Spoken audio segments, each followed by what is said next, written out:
watching The 7 from WATE 6 on your side.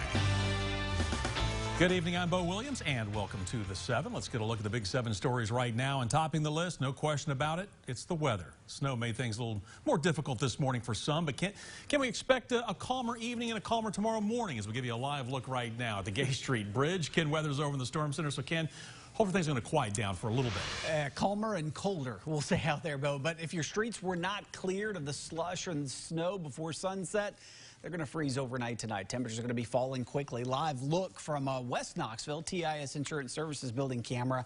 Roads looking okay. Main thoroughfares, it's the secondary streets, the neighborhoods that are still problematic in many areas. Currently, we're sitting at 31 degrees in Knoxville. High was only 32, by the way. That's it for the high. Now we're back to 31. 27, Crossville, Kingston. Still a bit of a wind out there, 5 to 15 miles per hour. So wind chill value still in the teens and 20s. The wind relaxes some over the next couple of hours, but actual air temperatures will be down in the teens and 20s for first thing tomorrow morning, including 22 Knoxville and Maryville, 17 Middlesboro, and 18 in Oneida. Keep the jacket handy for tomorrow. You're going to need it. Sunglasses as well. We'll see a little bit of sunshine, 43, but Bo, that sun reflects off that snow, and it can be difficult to see, so don't forget those. All right, Ken, will do. Thank you so much. We'll check back with Ken coming up a bit later on. Right now, next on our Big 7 list, some important announcements about school closures. Knox County School says it is closing tomorrow because of illness and staffing challenges.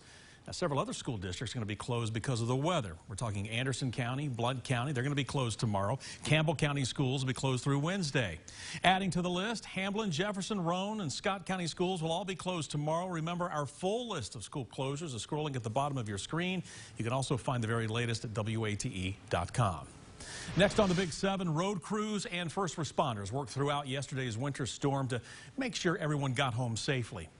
But one THP Trooper went above and beyond, digging out by hand more than a dozen vehicles stuck along a snowy stretch of interstate. Now, a call came out there saying that there was a lot of vehicles either broken down, crashed, or blocking a lane on I-75 at the 145-mile marker. Well, Trooper Jacob Weiser was the first one to get there. He dug out 14 vehicles, 2 big rigs, and 12 cars using his hands and a shovel that he borrowed from a TDOT truck that just happened to be passing by.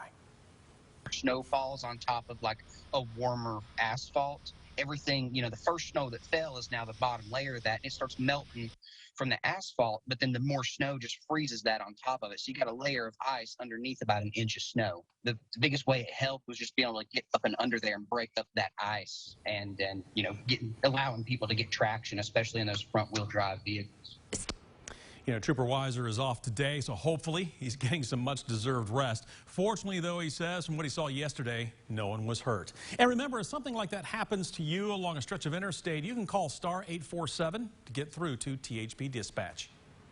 Next in the Big 7, the road crews in Campbell County have been prepping for this latest snow system for the past week. They used 16 snow plows for all 700 miles of coverage, but it was this morning's second band of snow that came through that put them a little behind.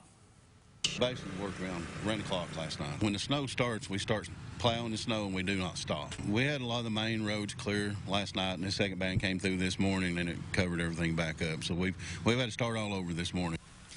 Getting hit back-to-back caused some damage. The crew cleaning up a couple of 100 down trees last night and more this morning. So as they continue to clean up, here is some common advice for those who think that they're going to have to venture out in the cold tonight. Avoid going out if possible, first of all. But if you do have to be out, be cautious, slow down, and, of course, take your time.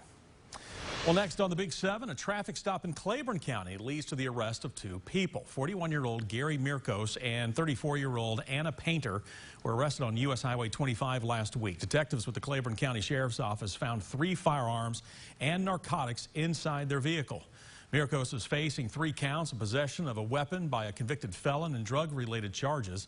As for Painter, she is facing drug-related charges along with possession of a firearm during a dangerous felony. Further investigation also reveals one of the firearms was stolen from Scott County, Virginia. Next in the Big 7, healthcare workers will still be required to get vaccinated or prove they are exempt from the mandate.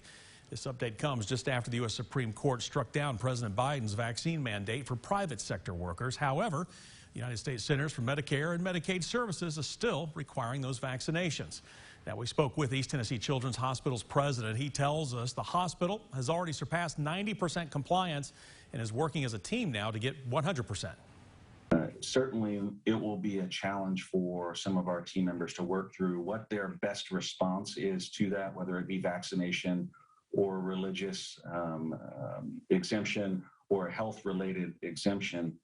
What I am certain about is at the end of this, the focus that our team members have had on serving this community will be just as real at that point as it was at the beginning of this. CMS rule also applies to anyone that interacts with hospitals that take Medicare and Medicaid payments. Meanwhile, today, the University of Tennessee Medical Center reported another rise in COVID-19 cases. As of this morning, UT Medical had 125 COVID patients, 81% of those not vaccinated. And the average age for a COVID patient in the ICU at UT Medical is 52.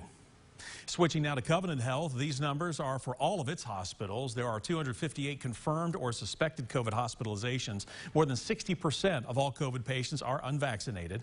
The median age of patients in the ICU is 62 compared to the median age of those not in the ICU, which is 68. And as you can see from the graph, Covenant Health has been reporting an upward trend since earlier this month. And rounding out our Big 7 list today is Martin Luther King Jr. Day. And Martin Luther King III kicked off the day's events honoring his father's birthday with a march pushing for the Senate to move on voting rights. King and his family spoke briefly to the crowd, then marched to the Frederick Douglass Memorial Bridge in Washington. Now, almost 200 groups came together at the nation's capital calling for lawmakers who say they honor Dr. King to pass new voting rights legislation, which would change the filibuster rules to allow a bill protecting voting rights to pass with just 50 votes. Today, President Biden reiterated last week's urgent call for voting rights by releasing these pre-recorded remarks. Dr. King held a mirror up to America and forced us to answer the question, where do we stand?